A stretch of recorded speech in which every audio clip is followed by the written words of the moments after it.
What is happening, great people in the world? It's your guy, Nicholas Wilcox, your host, alongside my co-host, man from another planet, a man that can't be touched, can't be stopped. Apparently, the Steelers are on fire. It's your boy, Johnny Main. Listen, that might be the best introduction I got all damn day long, man. It's been a long Wait, you day, got more than man. one introduction today? That's not the first one, man. Everybody else been bringing smoke to me all day at work, man. Shit, you know. But so I appreciate the pleasantry, sir. Appreciate it. Greetings and salutations, watchers and listeners. Not the greetings and salutations. Oh, wow. I didn't know we're at 65 all of a sudden. Yo, man, you know I do what I'm talking about, man. I'm the OG in here. OG in here. You're an OG in here. Okay. Yeah. Right. Offering game, baby. Offering game. So, yeah. Offering game. And speaking of game, welcome to week 11 of the Fantasy Football Show. We got the week 10 reactions. We got waiver wire to get to. We got last minute trade advice, final warning questions to answer for you guys as well, and scenarios where things can, reward you with certain guys that we think are going to be great for the rest of the year. So we got some of that into y'all tonight. So first things first, we're going to talk about what we noticed from week 10, whether it be from just fantasy or just regular football. I'm going to be Johnny to the punch. The Steelers are all of a sudden looking fantastic. Talk about it. Talk about it. Them improving into a stratosphere of potential competition where they can reach a Super Bowl. I mean, look, Russell Wilson has been playing really well. Really studied this Steelers team into making them the team that they are now. Like Justin Fields has played a great role in that, but it's also like you're looking at the rest of this team, how it goes. We were talking, 7-2 in a year now, and we're talking about a Steelers team that, I think every single game from here on out for them will pretty much be like big time tests because Ravens this upcoming week, the Browns in 2 weeks, Thursday Night Football. So we'll have a quick turnaround for the Browns game where the Browns already beat the Ravens this year. So possible trap game, divisional game. But then you get the Bengals after that, Browns again. And then to finish off the year, potential Super Bowl contender in the Eagles, crosstown rival. Ravens again, Chiefs, and then the Bengals, which at that point, who knows what the Bengals will be doing by then. But what I noticed overall when it came to just week 10 in general, man, there were some teams that came out just looking pretty flat. Chicago, for as much as everybody thought they were going to get it right, they came out extremely flat, didn't even score a touchdown, and got beat down by the New England Patriots, 19-3. They weren't even looking like competent offense. Speaking of flat, Falcons came up and got upsetted. We liked them on Sunday. To a Saints team that just fired their head coach. The Niners came out even a little bit flat, even though they won the game by a field goal. Baker didn't have like his premier weapons and still gave him a fighting shot. And speaking of flat, we got to talk about the Jets because they obviously suck lemons. And they obviously are a team that we thought they were, right? We are who they thought they were, right? And and speaking of flat, couldn't have finished it out more than what the Texans did on Sunday night. We're up 17-6 at the half. Sorry, 24-7 at the half. No second half points and let up 19 straight points for the Lions for the win on the last minute field goal on the road. What else you noticed, Johnny, in week 10? I mean, obviously, I'll just double down on, the Steelers and, what they are right now. Talking about looking at, honestly, man, they're not too far away from being a top 10 offense, man, statistically. So I think, that's something that some people didn't have in the cards, right? People looked at me like I was a crazy man, being all over George Pickens. And so far, man, he's coming through right at the right time. Russ, our poster boy for our show tonight, I think you obviously got to give him some consideration for quarterback, which we'll talk about a little bit later on. But yeah, man, like definitely the Jets, that didn't see that one coming. And to say that in week 11 that the Jets and the Pats would have the same record, that's not how we drew it up, man. That's not how we drew it up. And I think like the 49ers, that's a little bit concerning for me. I mean, good thing for them that division isn't, as strong as we think. I think there's a lot of mid teams that are there, and they are like playing. Yeah, they're playing at competition level, man. You know what I mean? So there's that. The Chargers keep it rolling, man. I think they're 6-3 now. I think a quiet 6-3.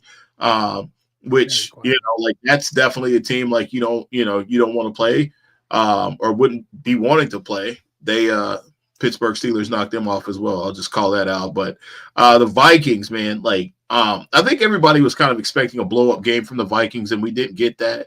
One of my was like Darnold was looking terrible. Yeah, like Sam Darnold. Kind of coming back to earth a little bit, right? Those were two of my like biggest takeaways. Was that the Chiefs escaped another one, which we had mentioned on Sunday. I did like, hey man, I really expected the Broncos to keep that game close, and they did. They almost pulled it off, man. So that wasn't. I wasn't personally as surprised as most people were. Like I said, I've been saying it all year long. I think the Denver Broncos are more than a respectable football team for sure. But that, like, the Chiefs just found another way, and it seems like eventually, somebody's going to punch their card. And then the Buffalo Bills without a lot of their weapons got out to a big lead early on. The Colts were able to come back and make it a football game. So still kind of for me, man, like I still kind of look at the Bills as paper champions, a really, a good team in a bad division if we think about it. Those are some of my biggest takeaways from like a team perspective. Was that right there? So, yeah, man, like I said, the Pittsburgh Steelers are a real contender. The Philadelphia Eagles, they look to be back on track, man. So it should be pretty fun coming down the stretch here for the second half of the year, man. Yeah, I mean, last thing to put, just teams just being bad. It's like, talk about the Jets. It's like this team, like now this Jets team, you look at the future and you're like, you already mortgaged some of the future already. Yeah. Space ain't gonna look great. Like what do you got to show for it? Not much. Giants favored by 7 points going into Germany. They lose that game. No. That's another one. Yeah. Teams just being teams, bad teams, regularization. You know what I'm saying? That type of goes. Again, talked about the Texans. They're not a bad team by any means, but they just don't know how to, kick themselves into high gear when it comes to closing out a football game or, taking a football game away in its entirety, because you threw golf through five interceptions. This is when you hit the Booker T. Five time. Right. Literally. I'm glad you said that. How in the world do you not score any points in the second half either? After scoring 24 in the first, and you had get a couple interceptions in that second half. Yeah. It's wild. Minnesota almost fumbled the bag against Mac Jones and the Jacksonville Jaguars. Who? Basically second stringers at this point. Like, again, some teams are just not for it to be, and it's just not in the cards. That next team we're talking about is probably gonna be the Bengals, because like, as much as they have been competitive in certain formats, and Jamar Chase with a historic one-man show. Like, one-man show, him and Joey B out there. I'm interested to see who survived, because I survived the Jamar Chase onslaught. I did. I survived. I was the onslaught and won. But like, while you're looking that up, man, like while you're looking that up though, like one of the things too, man, is just like kind of like looking back at the back into August, man, and like draft, like. You remember like when Jamar Chase was going for like a bag of peanuts, and like it seemed like it's been like a roller coaster with him, like all. That was more. I honestly thought that was a little bit more CeeDee Lamb than it was Chase. Chase was going late. Was the whole like contract dispute thing was kind of going on, man. There was like a week or two where he was I got him in that cookout league I like know you're gonna way bring that later. up. We're not too many Yeah. flex formats, so it's. But even still, man, like even in regular draft leagues, man, like redraft leagues, like he How's was the going cookout late. league looking for Like, you?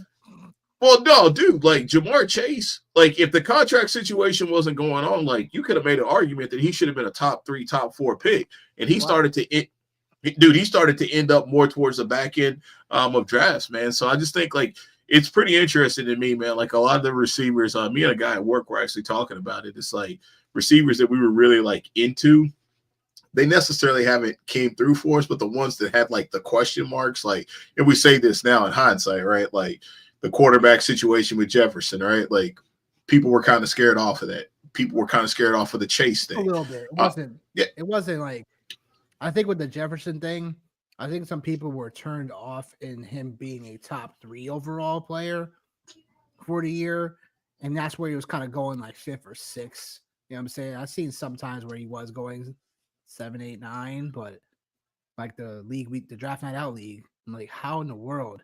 I'm like 1 pick away. I'm like, come on, let me get him, and I got sniped. Speaking of Tyreek Hill, right? Like he's another one, right? Like, so I just think like, we're just talking about kind of like what we noticed, man. It's like, Chase, like, I was saying, it's been a roller coaster. It's been a roller coaster year for him, man. You know what I mean? It's been a roller coaster year for the Bengals.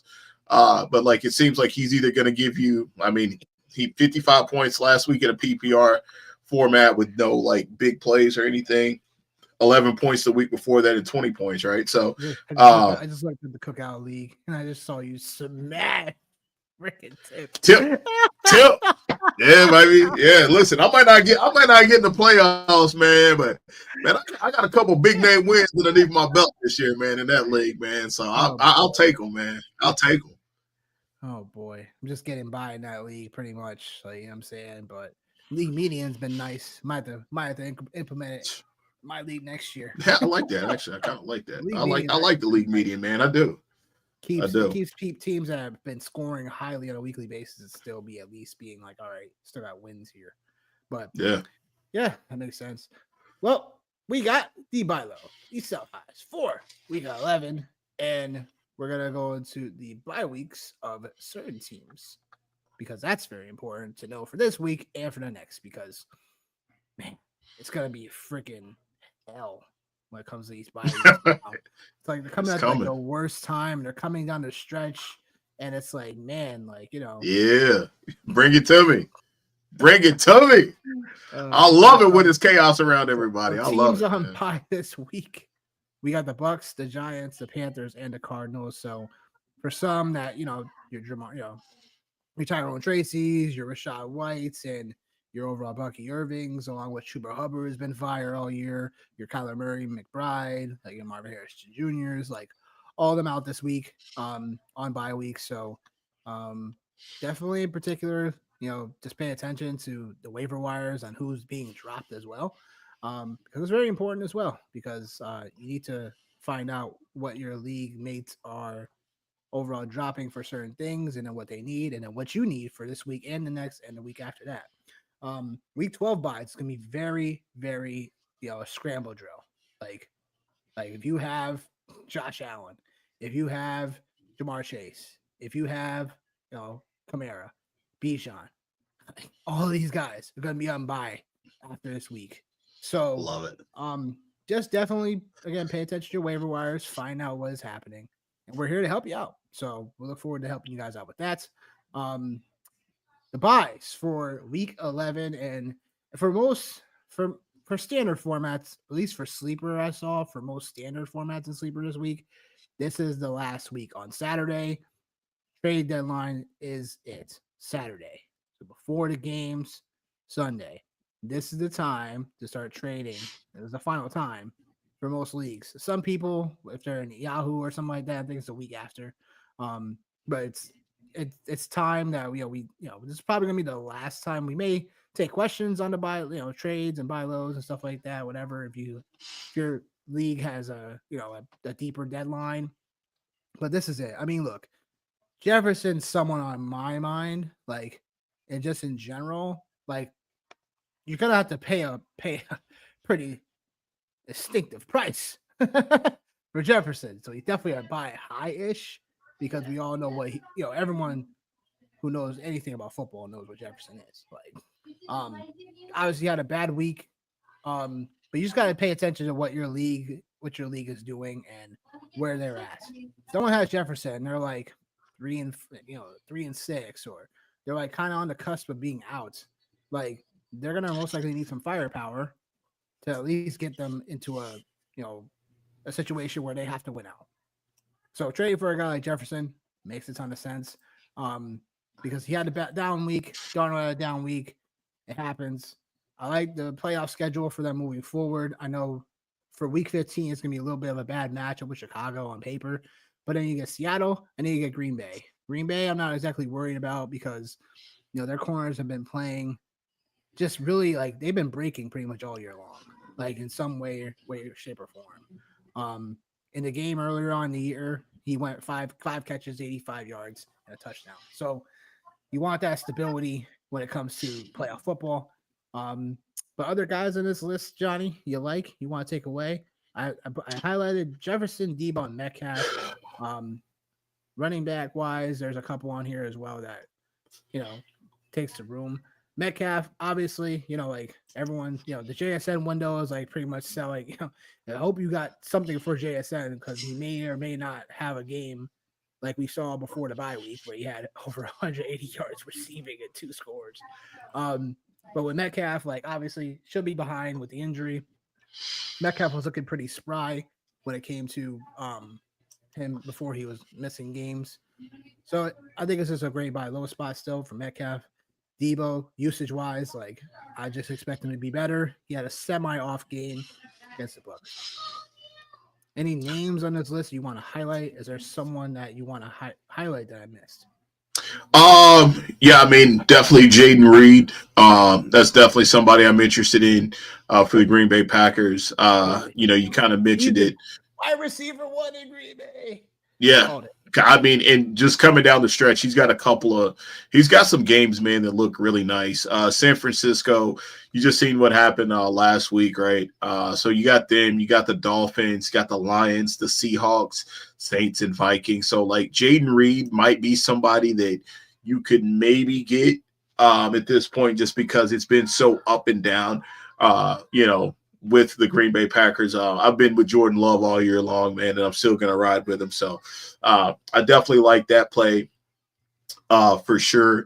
And then Aaron Jones, if he can stay healthy, man, like I mentioned before, like I've kind of steered away from him, but we kind of already talked about like the schedule with Justin Jefferson. So obviously it's a very similar schedule. It is the same schedule.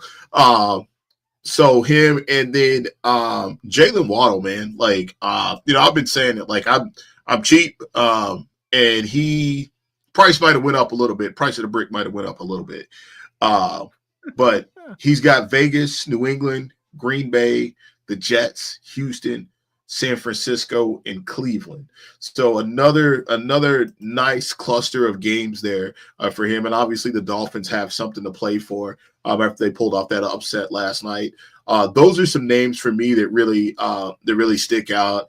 I think like DK. I don't know if you'd be able to get him just because like nothing's like he's a little banged up, yeah, but like nothing's really changed. I think when you look at like all the rest of these names that like I'm mentioning, there's been like some like waves that have went along with that. I think Nico, man. Last week would have been the perfect time, man, to pull the trigger on him. We've been saying for weeks, though. Yeah, for weeks. Yeah, my standouts though are definitely Jalen Waddle, and Jaden Reed, and like I said, as a caveat, Aaron Jones, and a name on here that we didn't mention as far as a buy. And the only reason why I'm saying this is just because of the schedule. Sure. I'm a little bit biased, but it's Cedric Tillman. Just kind of coming down the stretch. He's got a couple games with Pittsburgh, but he's got Cincinnati and Miami. Like the week was it 16 and 17. So like if you're able to get to a championship or either that divisional round, if you will, in your playoff, that might be a nice spot for you. Is it crazy to put Lamb on this buy list? I don't think so.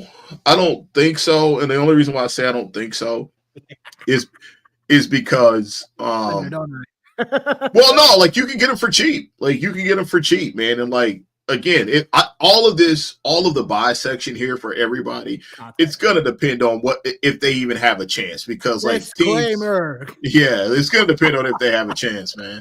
Because like if you're in a league where people are 1-9 and they're making these trades with somebody that's 8-1 or whatever, then like a 1-9 or 9-1, then like man, you need to bounce from that league anyway, man. So I'm just saying. You never know. Offer it, even if you are in one of these crazy competitive leagues. Offer the dang thing. You never know. Yeah, you never know. One man's trash is another man's treasure, and I can't wait to see some of them fantasy not managers, but commissioners shoot that shit down with the quickness. Pew, pew, pew. Oh man, y'all cheating. Yeah. Hell no. Hell no, we won't go. Hell no, we won't go. Hell no. I think, spoiler alert, Lamb's on the sell list too. But when we talk about Lamb, it's like because he's made both lists for me because it's intriguing when it comes to if you have him or if you don't.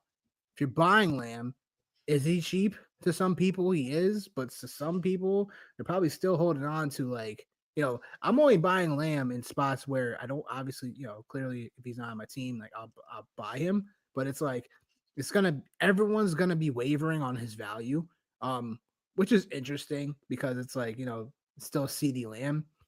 It's just like how confident are you in Dallas staying competitive in this? Because if you have Lamb, right, as we transition over to those cells, if you have Lamb, right, you need to find something for him, right? Because if you're still in it, I'm just not very sold on this Dallas offensive team in general. And you don't never know if CeeDee Lamb is going to be one of those players that just sits out the rest of the year because of whatever, or a little bit of a ding injury, whatever, like phantom injury. And you're like, oh man, now Lamb may not play, might not practice, people just got paid. They don't want to get hurt. So on a lost year. So these are some things you got to think about when it comes to like Lamb in general, because I was talking with a few people this morning about it at work because they were like, man, what are we doing with CeeDee Lamb? I'm like, I have no idea, bro. Have fun. I don't have him on any of my teams. No, I don't have I don't have him either. Like, and I agree. Like, he's on the buy-in sell list. Like, if you have him, like, it's your point, like trade him for something. But like, obviously, if you can acquire him, like, what are you getting back in return? Like, you know what I mean? Like, what are you getting back in return? And I think like that's the bigger question. Is at this point, it's more name brand than it is anything, man. So and that's my problem with it too, because it's like everyone's gonna have wavering opinions on it because of what CeeDee Lamb is, what his history was, whatever. But that's just for people that are gonna try to manipulate the situation because they don't have him. Yeah, it's like if you have to sell him, it's like getting him for at least a competent piece in return. Like, I guess if I was running trades right now, like for Lamb, like, would I be like purely just trade him off for just, whatever? No. Because I feel like CeeDee Lamb still has some value. But it's like, would I take Chase Brown and like Pickens for him? Would I take? That's a lot. I know. That's a lot. I know. It's happened.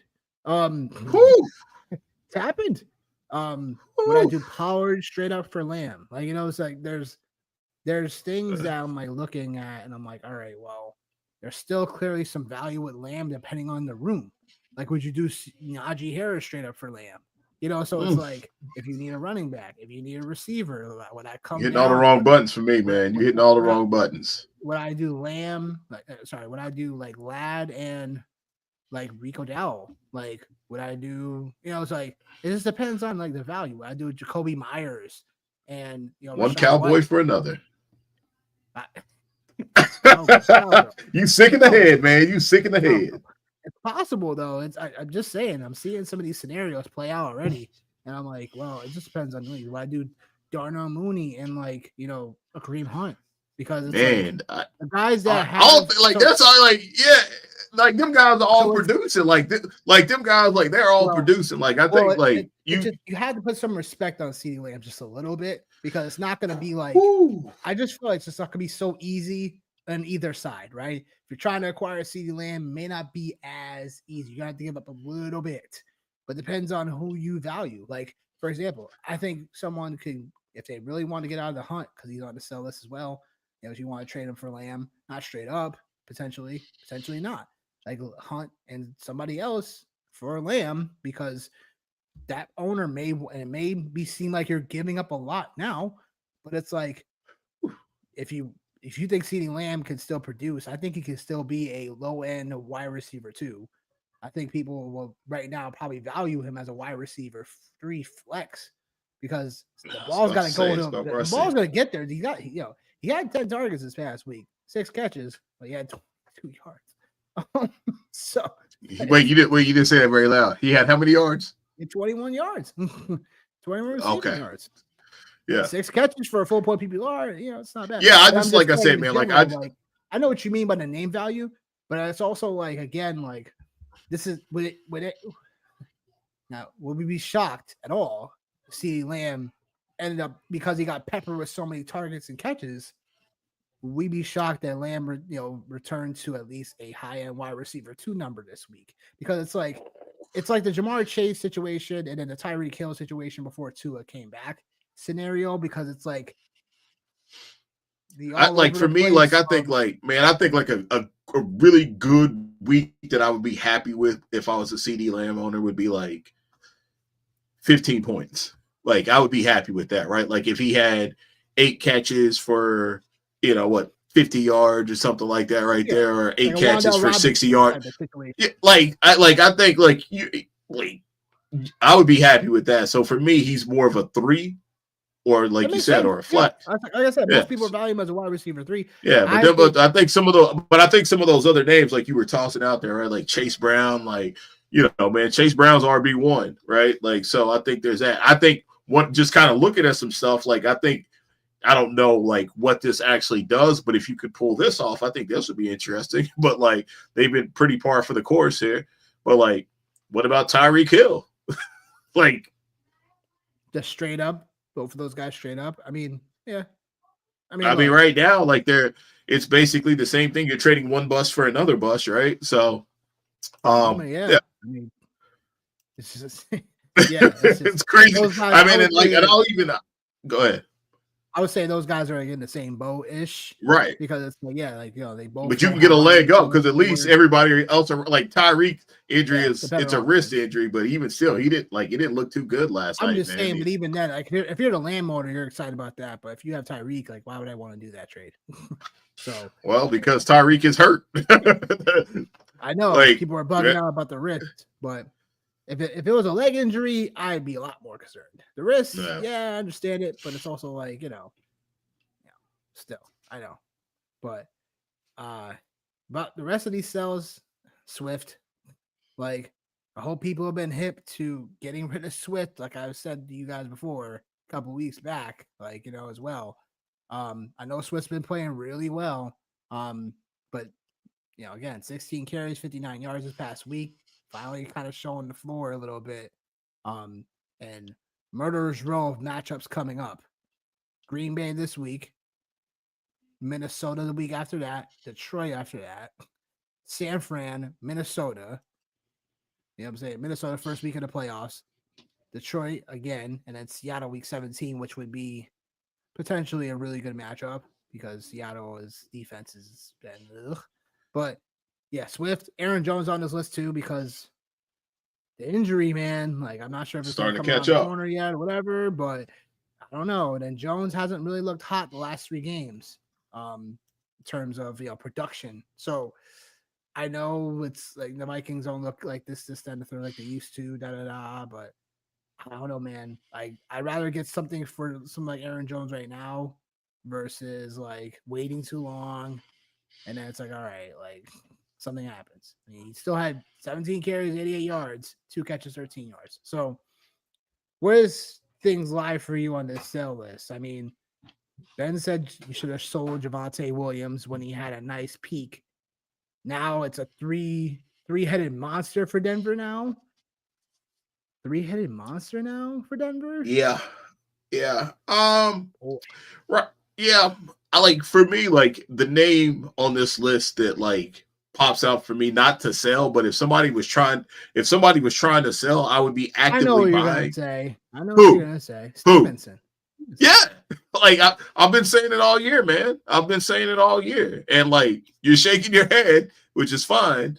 But like, what if I told you Ramondre Stevenson over the last 3 weeks has more total points than Saquon Barkley?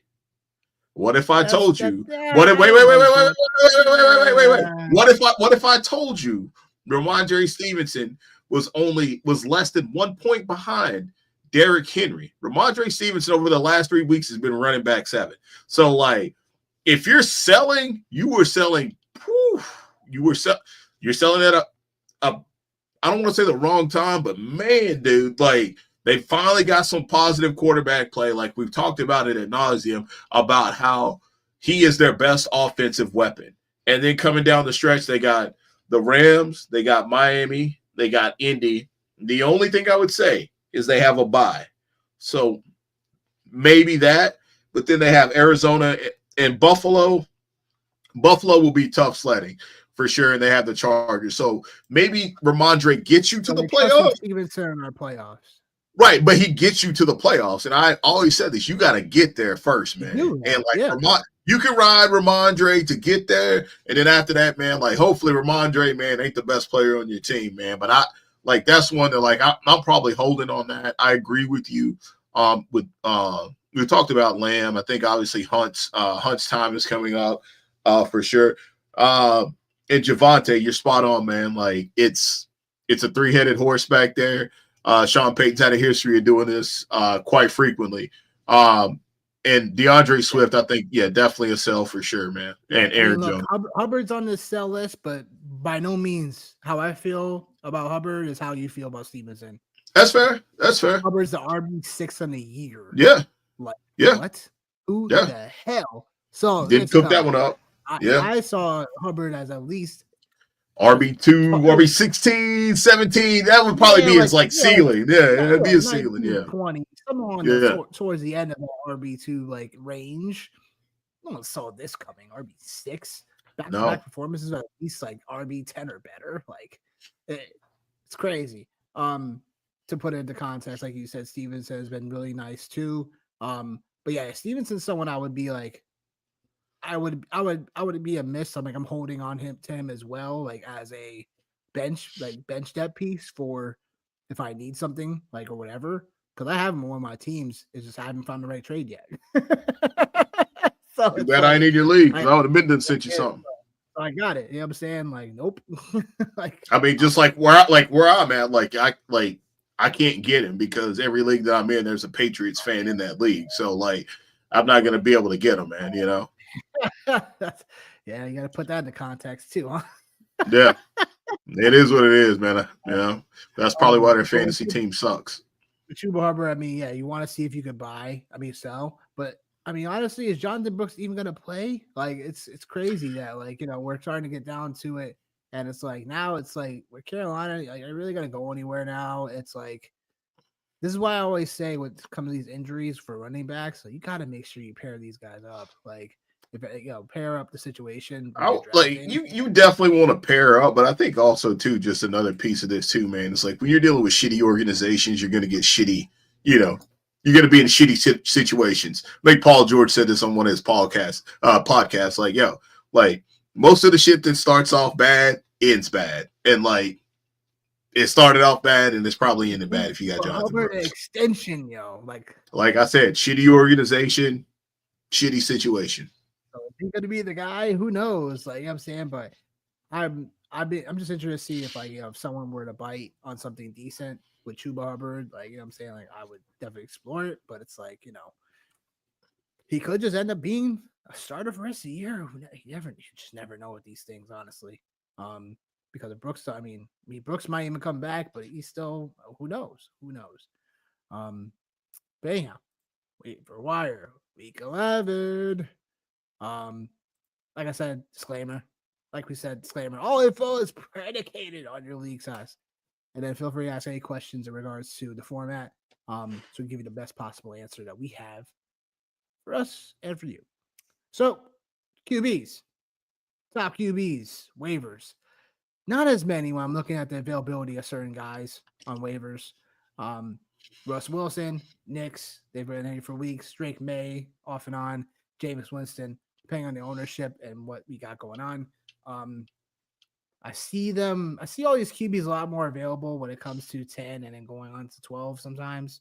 But in terms of these QBs, like your boy Russell Wilson, cover boy, he overall has just been looking really phenomenal. It just goes to a testament of what Pittsburgh really wanted to do with him all along. And people were like, oh, even me, I was a little puzzled. I was like, you sure you don't want to rock with Justin Fields a little bit more? Same. I think a lot of people are saying that, but 3 touchdowns this past week through the air, unlocking Pickens, I would say, as a deep threat player. Schedule wise, a little bit of a mixed bag, like we talked about at the top of the show. But I think Russell Wilson, especially for some bye weeks coming up, he definitely should be on rosters at a bigger percentage. He's only on 28% of people's rosters right now in sleeper leagues. It's really crazy when you think about it. Yeah, and I mean this week, man, he finished as a top 10 quarterback this week. So I mean, finishing number 9 overall, and like you mentioned, man, like some of the buys that are coming up, more likely than not, right? Like there's probably people that have Baker Mayfield, Kyler Murray, right? Like you have those guys, so like he's a nice bridge piece to get there, along with Bo Nix, right? Like we've talked about that, man. Like he's definitely like a really good play as well. He's somebody who has been inside. Who's been inside of the top 12, consistently here over the last handful of weeks. And then Drake May, man, like Drake May, I think like he's answering a lot of people, answering a lot of questions about him, man. I think like a lot of people thought he was really raw, but like one of the things about the league, man, is like now, pretty much what you're seeing in college, as far as quarterbacks, like that same type of style has to be brought to the NFL because that's all they had to work with, right? So I think it's pretty cool to see Drake May and what he's doing. I wasn't in on him. I just kind of took him a little bit later on in drafts this summer, just as kind of a flyer, just because I was like, hey, like, well, what if, man? But for me, definitely Russ Wilson because they're going to see the Cincinnati Bengals 2 times. Those games are going to be shootouts. The Baltimore Ravens in their secondary, right? Like the issues that's been well documented. So I think like we might be underselling just because I'm always on here all the time with all my Steelers gear. We might be underselling the value of Russell Wilson and his pass catchers coming down the stretch.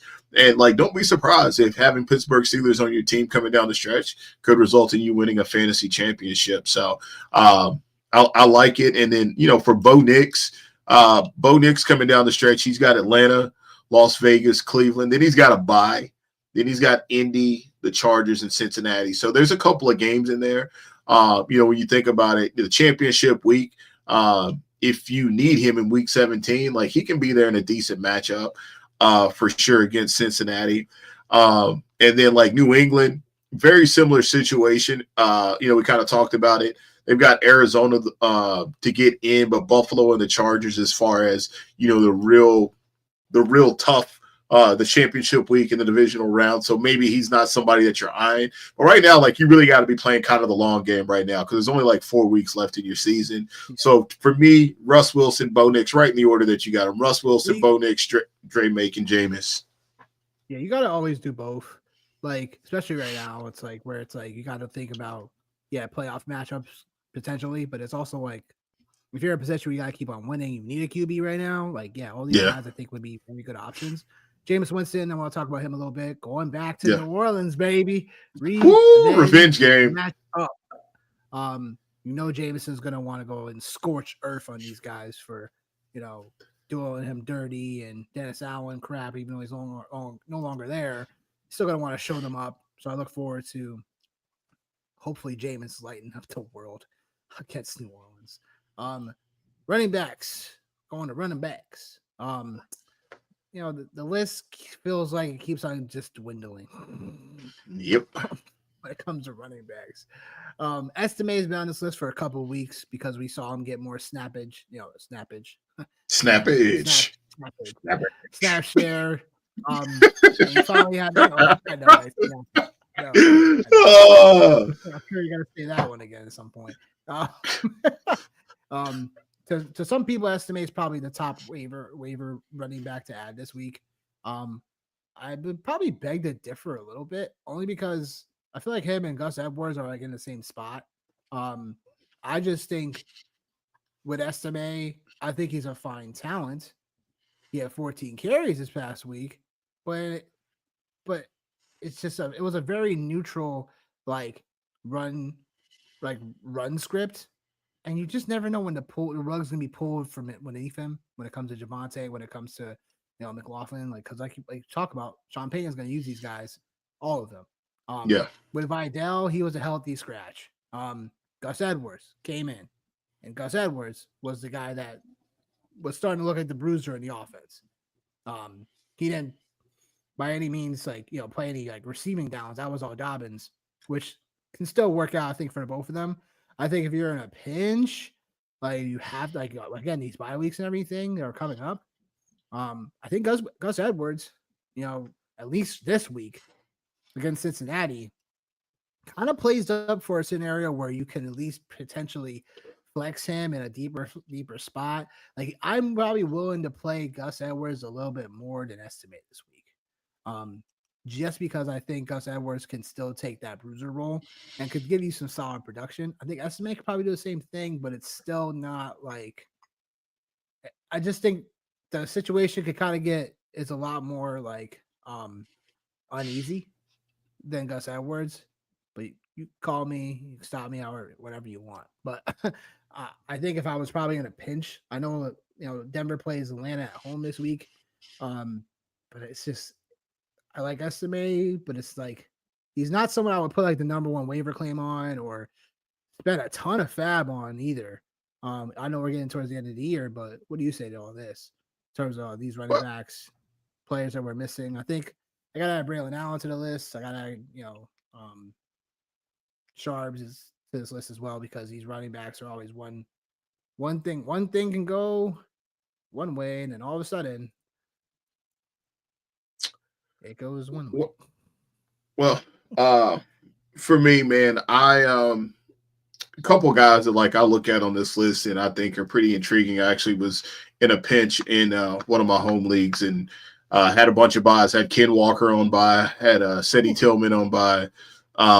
It's really tough, man. So I went to Ray Davis, my guy that I've been talking about all year, but I had picked up Trey Benson just because I was well, just whatever. But the thing about Trey Benson is, man, he's the last 2 weeks he's put up in PPR formats, he's put up double-digit points. So he's actually low-key been a flex play here coming down the last 2 weeks. So last week was a little rough for you, huh? Ray Davis. Yeah, but guess what, man? I still ended up putting Tyler Boyd. Oh, that league, yeah.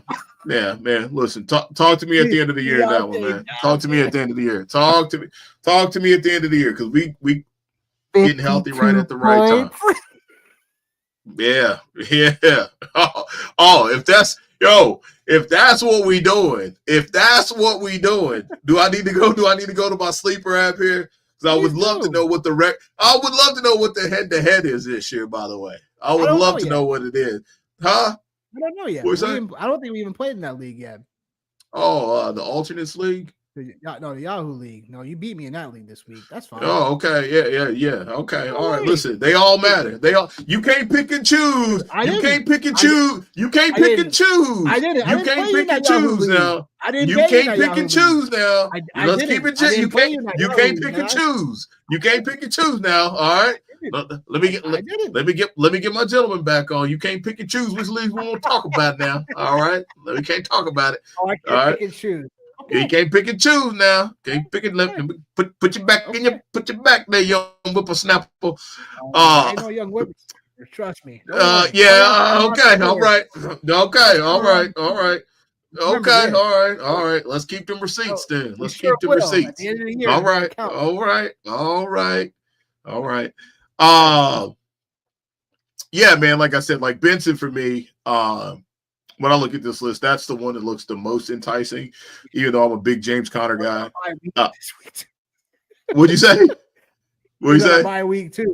Like, Yeah, bye but week. like again, man, giving you thinking long term, man. Like that's where we're at now, right? Like that's where we're at, and like I think we all know James Conner and his history, and like you got to be prepared. Either you have the handcuff or you have somebody else to step in. So I'm going to keep saying that. I think we've seen a little bit of a change in Minnesota as far as who the number 2 running back is. So I think that's something to kind of keep an eye out on for sure. Jaylen Warren. Finally getting healthy for the Steelers, man. So, like, that's obviously another player that I'm definitely intrigued by. Back in August, he was somebody who was being drafted in, round 6, 7, 8.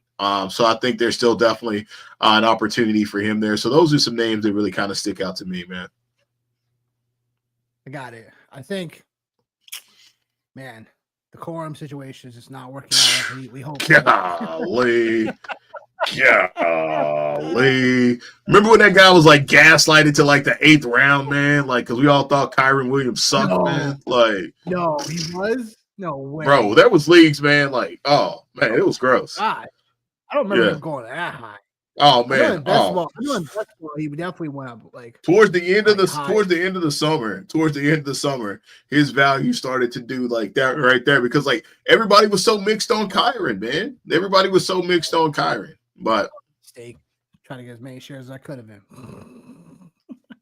Yeah, well, I don't have him. I'm surviving, but yeah, like I mean, we were like, there's all players, man. Like we were all dead ass wrong on, you know what I mean? And I think like that's the thing, man. Like for me, like I ain't gonna sit up here and bullshit about like the players that like I was like steering clear of, and Kyron was one of those players for me because I didn't feel comfortable and didn't have a good enough beat on it. And when you have a guy that just does that, like in his first year, man, of getting real reps like that, man, it's like, he can either be a league winner or he can be a dud, man. So.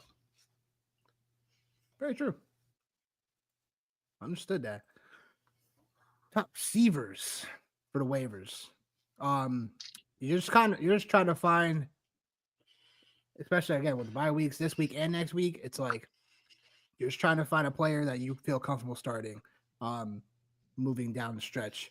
Pearsall, if he's out there, is clearly probably high end waiver claim this week. Tolbert is like on his way up. You could drop him if you want, but also you can add him to see what Dallas is all like the situation all about. But he's definitely tier 2 on this list. So I'll drop that down. Mike Williams told people a couple weeks ago, as soon as he got traded to Pittsburgh last week, I was like, get him. It ain't Mike Williams. It ain't Mike Williams. In Pittsburgh, we call him Big Mike Williams, baby. Big Mike Williams, You got one more time.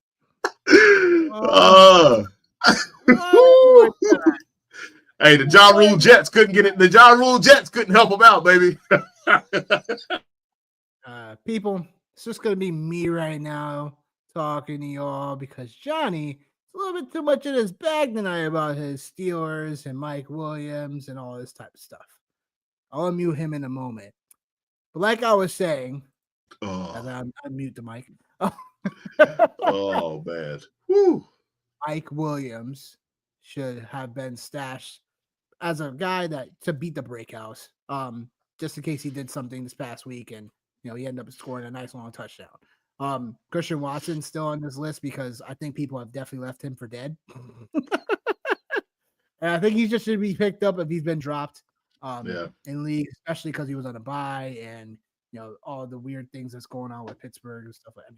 Green Bay, and whatnot. He's still available in 60% of leagues. So I would scour my waiver wire to see if he's there because the year Christian Watson broke out, this was probably around the time where he started to heat up for fantasy managers, and this is like where he started to shine the most. So that's just something to keep in mind. Take it with a grain of salt, whatever. Demario Douglas on this list because New England's been looking a little bit better offensively, and Douglas has been taking some of the receiving work in this offense. Like how I kind of predicted. Like I knew Demario was going to probably be the guy. If anything was going to be like, if New England was going to be a decent offense this year. So with DeMario, he's someone that you just put on your bench and find out what happens. You may have to spot start him this week or next week, and I think that'd be something in the cards. And then tier twos, look, Matt Collins and MVS, they're only on here because look, Keon Coleman already got ruled out for this week. Keon Coleman already got ruled out this week. If Amari Cooper gets ruled out, like because the bye week is coming for Buffalo this upcoming week, then man, like Matt Collins would find himself in in a role that's pretty productive. And we got to wait on the Dalton Kincaid news because if that were to happen, then Matt Collins definitely becomes a guy that's just a really sneaky out of the week. MVS, like I'm not putting that like bad MVS, like really, like he's just one of those annoying fantasy players that every once every year or something like that in fantasy, there's this one player once that goes once every 17 weeks. Let's call it what it is. Well, yeah, I mean, look, it's just every year it feels like there's always this one player that goes off, and it's just like an annoying like spot off that he goes off, and it's like okay. The only thing I'll say about the MVS situation is that like Mason Tipton didn't get any usage involved in New Orleans past week. Derek Carr keeps on just throwing the ball to tight ends. I'm not spending a dime on MVS, but if he clears your waivers, I'll stash him and find out what happened. If he's free, then yeah. If he's free, but I'm not spending any money on him. I'm not putting a high waiver claim on him. Westbrook and Kincaid. I mean, the Calvin Ridley 2 touchdown performance. Yeah. At least I got him on my roster. One of my preseason guys, man. He's like, my preseason wide receivers are starting to cook now. Calvin Ridley and him, they cook it. Or Cortland Sutton and Calvin Ridley, they cooking, baby. George Pickens, they cooking. For your Scott Fishbowl. Yeah, man, that's all you want to do is talk about how somebody ain't doing good somewhere, man. Hey, golly. Trying to bring somebody down. We'll talk about where I ain't doing good. I heard that. I heard that, my brother. I heard that. No, I was only messing. Is he on your Scott Fishbowl team? Who? Is he on your Scott Fishbowl team? Calvin Ridley? Yeah. Oh, okay. So I was saying that as a joke, but I didn't know. I didn't know he was actually on your roster. Oh yeah. Listen, I stand by mine, man. I stand by it. I got Calvin Ridley like everywhere, bro. I'll be honest, like the guys it's just one of those years where I feel like I avoided a lot of the people that have not done well. The Waddles, the Lamb, well, I wouldn't say Lamb to an extent, but obviously like for draft costs, like Olave because of injury now, unfortunately. But there's a lot of those late second round, early third round receivers. Avoided a ton of them. Like crazy. Yep. Everybody's going receiver heavy this year, guys. This is the year for receiver heavy. Like, I don't know about all that. I got a couple of my running backs. Listen, man. Listen, I'm cool. I'm cool with what I got, man. I'm cool. Just like Pusha T said, I'm cool. I'm cool. I'm cool. I can't. All right. Any names that you want to mention for the receivers here this week? The most intriguing name to me, man. Actually, there's a handful of them, but like I won't go through all of them.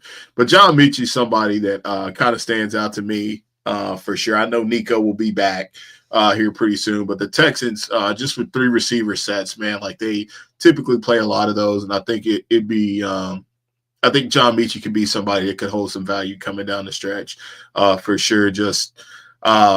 Just given the situation, I know we talked about how up and down the Texans are, but you got to think at some point in time, CJ Stroud's got to get it together in the Texans. You got to think so.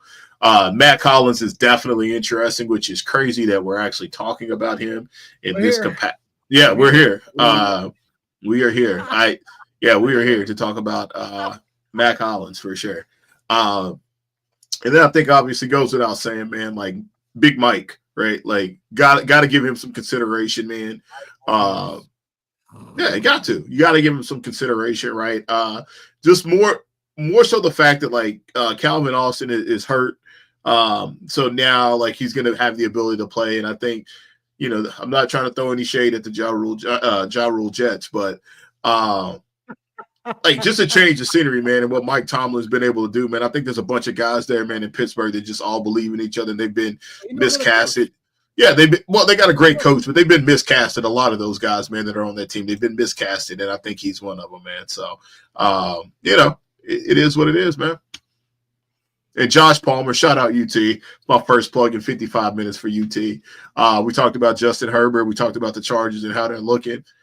Why not, man? He's cheap. He'll probably fall through the cracks, man. So I'll give me some Josh Palmer. What up, Dustin? What up, bro? Appreciate you, bro. And now Jalen Brunson to the locker room. Ooh, keeps getting better. Good thing I didn't throw any bets on him already. No, I don't have any bets tonight. But there's so many injuries going on in the NBA. It's like absolutely like it's already like mid-season mode with these injuries. It's crazy. It's only been a couple weeks into the season. Hey, I digress. Yep, you sure did. I digress. Tight ends. Taysom Hill should not still be out there, but for some reason, I still see him out there in a ton of leagues. Like for whatever reason, so weird. He's still out there, like almost half the league still. So double check your waivers for him. Hunter Henry's still out there. Double check. Our guy Jatavion Sanders. Let's go this week, but he's a nice tight end too, potentially for the rest of the year for you, because I just think that Carolina's gonna let this guy loose. Like he's already shown flashes the last couple of weeks. And I think he's one of those guys that for a tight end position that's pretty blah all year long. Jatavion Sanders could be one of those guys at the end of the year that pops up for you with a chef's kiss. But then there's other guys in tier 2. It's going to kind of depend on how the injury situation shakes up this week, especially for Dawson Knox here. Theo Johnson on bye, but he's someone again that if the Giants end up switching up to Drew Lock at some point, whatever, like I think Theo Johnson finds his way to get more involved. But what do you say to all these tight ends? Anyone I missed? I know Likely's dealing with injury. That's why I took him off. But what do you say? Theo Johnson, I dig that, man. I dig that for sure. Jatavion Sanders, yeah, man. The Panthers, man, like they actually look like a football team on Sunday, which is kind of odd to say. And Taysom Unicorn Hill, for sure. And then yeah, man, like Gesicki, I think, like, obviously, you have to give him some consideration. This list, like, tight end, I guess, like, when you think about it in theory, man, I guess, like, the position is, I don't want to say it's deeper, but, like, there's more options. I wouldn't say deeper, like, but you can find a tight end to play that can maybe get you, the 4 for 40 special, you know what I mean? Like 8 points or something like that. Like, pull out a 40, we can get that, man. So we can do something like that right there with a lot of these guys, man. But if you're in a pinch, then yeah, like I think a lot of the names on this list here, man, like I feel comfortable with. I think Dawson Knox presents like a really unique situation based off the Dalton Kincaid information, like whatever we get from that, like, and just a lack of options that like they have for the Bills. So that could get really interesting. But yeah, this group here, I don't think you left anybody out. I would say maybe on a one-off, man. Maybe if Pat Frymuth is still there, like out there, possibly, maybe. But like other than that, I like everything that's here, man. Oh, I don't know. I don't think he's out there, but yeah. I saw someone dropped Jake Ferguson, so yeah. on your league. I mean, it's now that you said that, just double check, like yeah, man. Yeah, Jake Ferguson was probably dropped because there's nobody getting the ball in Dallas anymore. It feels like so. Yeah, but yeah, like Ferguson. I mean, sorry, Fryermuth. Yeah, still out there about a half of the league. So yeah, it depends on where everything. You could do worse. You could do worse. Totally do worse. Dustin, my man, yeah, my man. You like Knox, huh? Interesting. He, I know he has that rapport, Josh Allen, so that's why he's definitely worth putting on the list for sure. But then yeah, it's like again, Keon Coleman's already out, so it's like they probably could play. I mean, it's Dalton Kincaid. I haven't heard any more news about Dalton Kincaid. No. If you see anything, Dustin, let me know. But I didn't see any update on him in terms of his injury yet. So there's that. But so we're waiting to see on that. But I will say that it'll be interesting if Dawson Knox plays because Bills play the Chiefs this week. So that should be a Will lot be of fun. interesting. Safe drops, adding this to the list. Garendo, safe drop because just yeah. Porta. Gangsta lean. You know what I'm saying? That's how old I am, baby. DRS, Dirty Rotten Schedules, Gangsta lean, baby. Yeah. Yeah. Just pour the beer out in the home. Yeah. Yeah, Garendo gone. Just you know what I'm saying? It's what was I say? He's gone. There's nothing else to say. There's nothing else to say.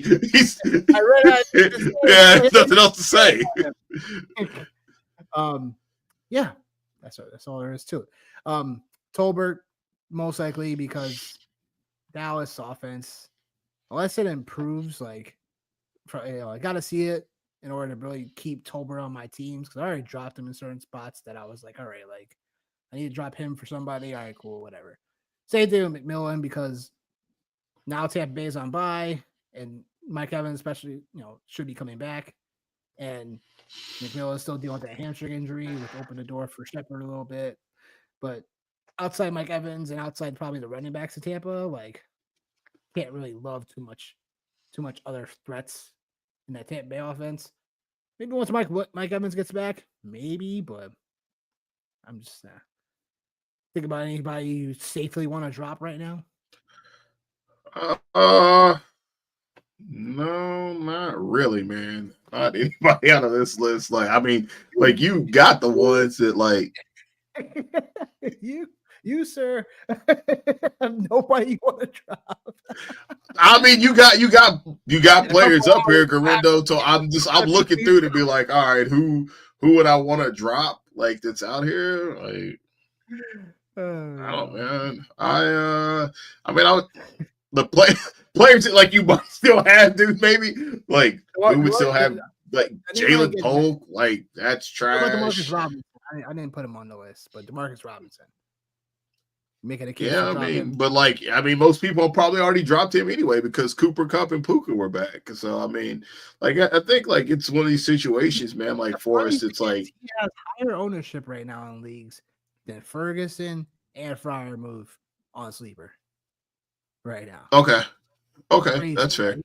Ferguson, crazy. That I can understand. Ferguson, Freiermuth, I can maybe understand just because the production hasn't necessarily been there. So I could definitely understand that. Yeah, but I mean, there's like who's the other guy that just got traded from Chicago to Cincy? Yeah, like the first time you got in the game. Yeah, like bro, what are we doing? Like, what are we doing? What are we doing? What are we doing? Football so long. Yeah, what are we doing? What are we doing? Homeboy, the other running back for the Broncos there, Jaleel McLaughlin, like. Yeah. If we're talking about the 33-headed monster, you could pick up, you could pick up Audric Estime if you'd like. So I think like, yeah, man, like, we're just talking about and like, yeah, man, you got buys and sells in here. Deontay Johnson, man, like, that might be somebody else, man, that might make our cut next week, man. But the list is gonna get obviously a little bigger as we go along, but gotta add it because it's the time of year where now it's just purely gonna be ad drops now at some point. So, you gotta start talking about who to drop, who this, that, and the third, who has a doesn't have the great schedule, who's not getting usage anymore, stuff like that. Streaming defenses. So we got a few options I actually like. The Rams are starting to come up there, you know what I'm saying, last couple of weeks. Because they've really just been a defense that is purely they lost, but they're creating turnovers. They're holding, offenses to like, lower total yardages. And like, they're just starting to look like a defense that there's not really like so many names you're in love with on this defense, but it's like these guys are just productive when it comes to your teams. Right now they are second in pass rush productivity and sixth in turnover rate. Crazy. So I love the Rams in spots where you are going to need, I got 4 teams on bye this week, playing New England this week. Still a defense, it's still an offense I want to target where I'm not so concerned about.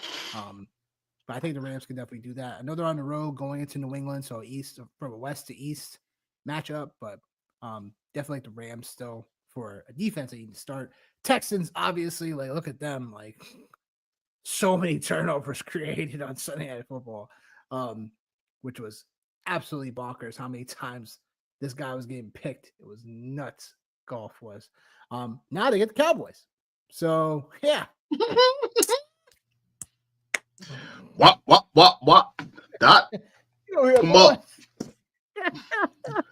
It ain't gonna be good, is all I gotta say. No, it don't look good on paper, and then it just don't look good on paper.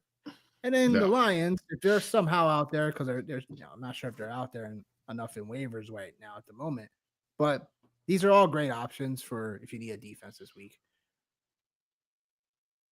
So yeah, like I don't have anything to add, man. Like those are those defenses are definitely solid, man. The Rams last 3 weeks been ranked number 2, and the Lions, the Texans, coming off of a 10-point performance, obviously, getting a lot of turnovers here. So they're a top 10 defense. So you're talking about, 3 defenses that are, can make anybody starting roster. Dustin asks, who you got? Jake Paul or Mike Tyson for the Netflix fight between these two? You a big boxing guy, Johnny? I hadn't watched boxing in a long time, man. I think obviously like the childhood nostalgia wants to go Mike Tyson, obviously, but I just think he might just be a little bit too long in the tooth to get in there with them young pups, man. You know what I mean? But if I'm putting money on it, I guess give me Tyson. I'm gonna do it.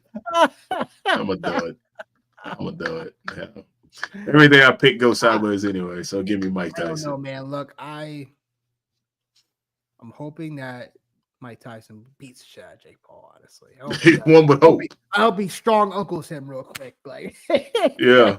One would hope. I think Mike Tyson's got it enough. I think Jake Paul is just I don't know how I feel in like really stance wise on Jake Paul because I like what he's doing for a sport that is like not as getting so many eyes like as it used to.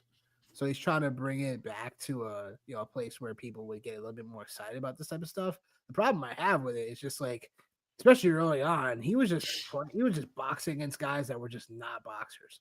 Oh, 100%. Like 100%. Nate Robinson. Man, I'm gonna keep my mouth shut. Even the same I'm gonna keep my mouth shut. It looked like some blood sport kumite match right there. I was like, yo, what is this? I thought I was like, I was scrolling Twitter like a couple years back when that happened. I was just like, yo, what the hell? That's crazy. Like I said, kumite. That's the kumite right there. Doing in that ring, yo. That's the kumite. Kumite. Tyrone Woodley, who was he boxed a couple of UFC fighters, but I was just like, come on, like, really? Like, what are we doing? What are we doing? Like, what is this? So, when Jake Paul like not beat, but when he fought Tommy Fury's son, Tyson. No, Tyson Fury. When he fought his son, that was interesting. Because he actually fought against an actual boxer, like right. So it remains to be seen. I'm rooting for freaking Tyson, obviously. Oh, you got to. You got to. You got to. Yeah, I'm saying it's obvious, but yeah. Dustin, appreciate the question, my guy. Yeah, man, for sure. I want to know what. It's just find out who Dustin's got, though. Love to hear that one. Yeah. But any final thoughts for the people out there, John A? I think this waiver wire run right here looks to be one of my favorite ones, just because it's gonna be cheap. It's gonna be cheap, and I can't wait. I can't wait. I can't wait. Oh my gosh, yo, I can't with you, yo. I Yeah, can't. but I would say like again, man, if you're looking at quarterbacks, Russ and Bo, those are definitely the two guys for me. Benton and Estime at the running back spots, and then for me, Michi, Pearsall, Big Mike, and Matt Collins, sleeper special. Tight end, throw a dart, man. You know what I mean? Like that's kind of my take on it for sure. And like, man, like, keep tuning in, man. Keep tuning in, man. Drop us feedback. In terms of like what you guys would like to see or what we could do, man, a little bit better for sure.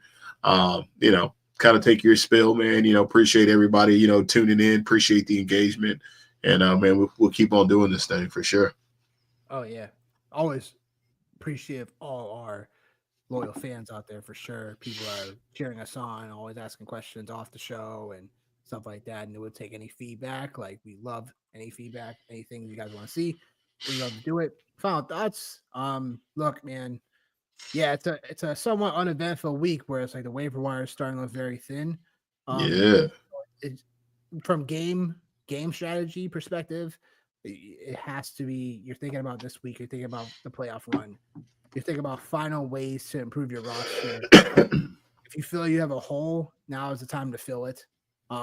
Because this is the time of the year where this is where they separate Somebody you gonna pick up is gonna help you win a chip, bro.